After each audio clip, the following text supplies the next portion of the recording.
for him to see that I think that he's suicidal, like, fuck. That's my failing. That's my failing as a friend. That's my failing as a person. And, you know, we did a podcast a while back where we were talking about, he started talking about Israel, and I was like, I think you're just losing your mind. And a lot of people like, you're covering for Israel. And it wasn't what I was trying to do. And it is my fault. It's clunky. And I was just trying to talk him off the ledge. Right now, it seriously looks like Joe Rogan is in full damage control mode after Theo Von publicly called him out over the weekend, and the internet completely exploded almost overnight. Social media turned into total chaos, with clips, reactions, and theories spreading everywhere fast. What made this whole situation hit even harder was the way Joe had been talking about Theo on recent podcasts.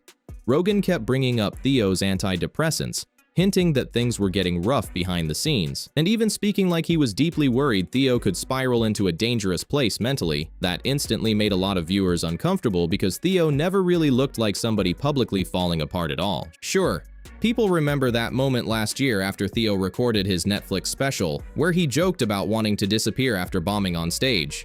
But Theo cleared that up pretty quickly and explained he was frustrated in the moment and joking around. Most fans moved past it almost immediately, so when Rogan randomly started bringing Theo's mental health back into conversations weeks later, people online thought the timing felt strange as hell. Then the situation got way more suspicious in the eyes of viewers because everything seemed to kick off right after Theo appeared on Rogan's podcast and openly criticized Israel, Palantir, Donald Trump, and the Iran situation right in front of Joe. And if you watch the episode closely, there were multiple moments where Rogan looked visibly tense and uncomfortable, while Theo kept pushing deeper into those topics. The internet caught on to Joe's reactions instantly. Clips started spreading everywhere, and conspiracy-heavy viewers began claiming Rogan looked controlled or compromised during the discussion.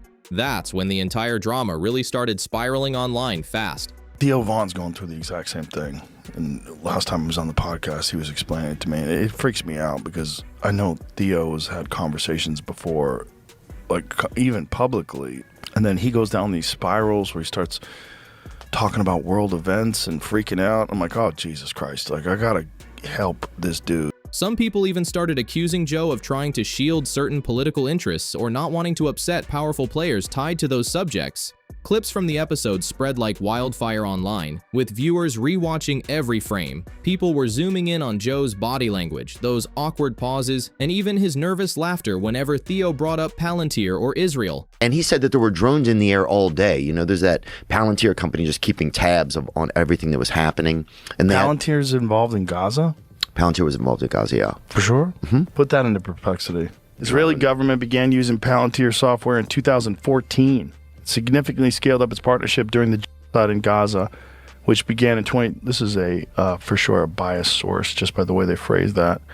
So maybe that's not the best source. Then things got even messier once Rogan started publicly framing Theo as mentally unstable shortly after. That's when people online completely lost it and began connecting dots all over the place, reading into every detail. Suddenly, the internet started pushing a narrative that Joe was setting Theo up as unstable in case something bad happened later, making the whole situation feel extremely dark to many viewers. People on social media were saying stuff like, "Why is Joe suddenly trying to paint Theo as crazy?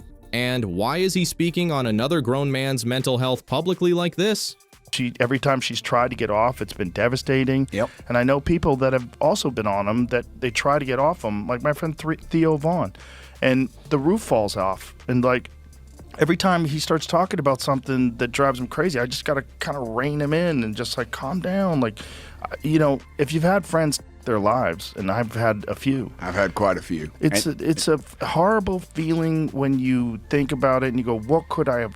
The backlash got massive fast, especially because Theo never publicly asked Rogan to discuss any of that personal stuff on one of the biggest podcasts in the world. Then Theo himself stepped in and shut the entire narrative down online, fast across every major platform. Theo responded online saying Joe was exaggerating things and making it seem like he was in some serious mental state when that simply wasn't true at all. He clarified it. He said it hurt seeing someone he considered a close friend speaking about him like that publicly, especially when he was just dealing with normal life struggles like everyone else. He made that clear afterward. Theo explained that he has normal ups and downs just like anybody else, pushing back hard against claims he was secretly collapsing mentally behind the scenes online, and shut down the rumors directly, online too. A lot of fans respected him for speaking up because they felt Joe crossed a serious line discussing private mental health topics publicly online, and the reaction kept growing fast. And once Theo responded, the internet completely flipped on Rogan almost instantly. Clips of Joe talking about Theo went mega viral across every platform you can think of. Theo's response alone stacked up millions and millions of views on social media, spreading fast like a wildfire online. On Twitter especially, people flooded the comments accusing Rogan of backstabbing his own friend and trying to shape public perception around Theo after that controversial podcast episode. And honestly, that's when things started looking really rough for Joe online, because now people weren't just focused on him talking about Theo's mental health. They were also dragging him back into the whole Israel and Palantir conversation from the original episode again. Suddenly, every awkward second from that podcast got replayed non-stop online. Every facial expression, every nervous laugh, every strange pause got picked apart like fans were decoding hidden meaning in real time. People were analyzing it like it was some high-stakes political interrogation footage. There were even viral edits zooming in on Joe's reactions every time Theo brought up powerful institutions or foreign policy topics. So I wanted to do this because, well, number one, because I feel bad. And whenever I feel bad about something, and I felt bad all weekend, I feel like I have to address this. So I did an episode recently with Marcus King, and you know, we were talking about people on antidepressants that can't get off of them, and I brought up Theo. I brought up this instance where Theo he did a show for Netflix, and it apparently didn't go well, and afterwards he said something to someone in the audience where he said, "I'm just trying to not my own life," or not my own life. I forget exactly how he said it. And I brought that up. I certainly shouldn't have brought that up in that context. And I probably shouldn't have brought it up, period. But I just sort of wanted to kind of explain why I have this thing with Theo where I just want him to be okay. And, you know, we did a podcast a while back where we were talking about, he started talking about Israel, and I was like, I think you're just losing your mind. And a lot of people are like, you're covering for Israel. And it wasn't what I was trying to do. And it is my fault. It's clunky, and I was just trying to talk him off the ledge because I had seen this video, and you'd seen that video too. Yeah. Now, by the way, I've talked to Theo. I apologized to Theo. And Theo and we started laughing 5 minutes into the conversation. We had a long talk. I got scared, first of all, because I love Theo. And second of all, because I've known multiple people that have in their own life that I was close to that I didn't know they were going to do it until they did it.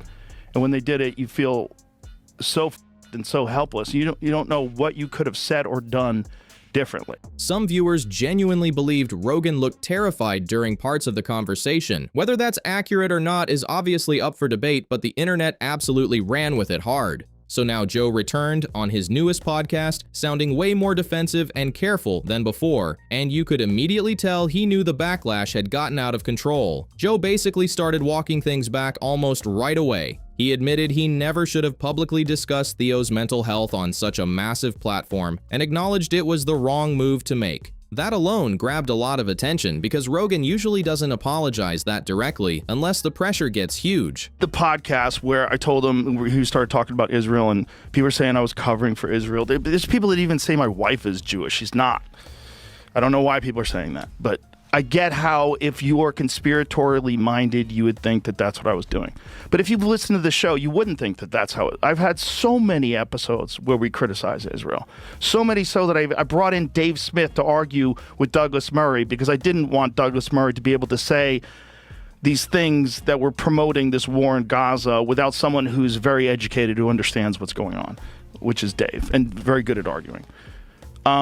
When you have a good friend, but you don't, like with comics, it's one of the things we see each other like every few months. We don't spend a whole lot of time together sometimes. And then you see a guy when you haven't seen them in so long and they start telling you that they're not doing well and you don't know what to do. And that's where I kind of found myself. I mean, I don't know how any other way to say this. I think I've said too much already. But I apologize to Theo.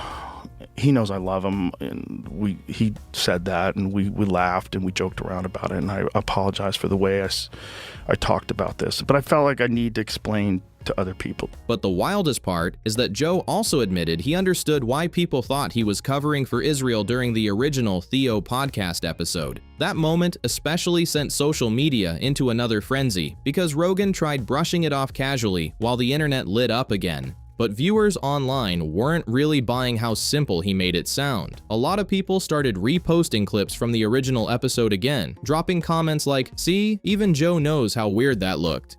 And if you go back and rewatch some of those moments, you can see why people started sliding into conspiracy mode so fast. Theo would bring up controversial subjects, and Joe sometimes looked visibly tense, trying to respond without stepping into dangerous territory. The clips gave the internet plenty to work with, no question. Now, whether Rogan was actually hiding something or the internet just ran way too far with it is up to how people see it. But what makes this whole situation so fascinating is how fast online communities can turn awkward podcast moments into giant conspiracy theories almost instantly. The second Theo pushed back publicly against Rogan's comments, everything flipped. People started rewatching the entire conversation through a totally different lens. Moments that once just looked awkward now look suspicious to viewers. Every pause, every nervous smile, every strange reaction became evidence for people online trying to build bigger narratives around Rogan. People have always done that also to stay in power.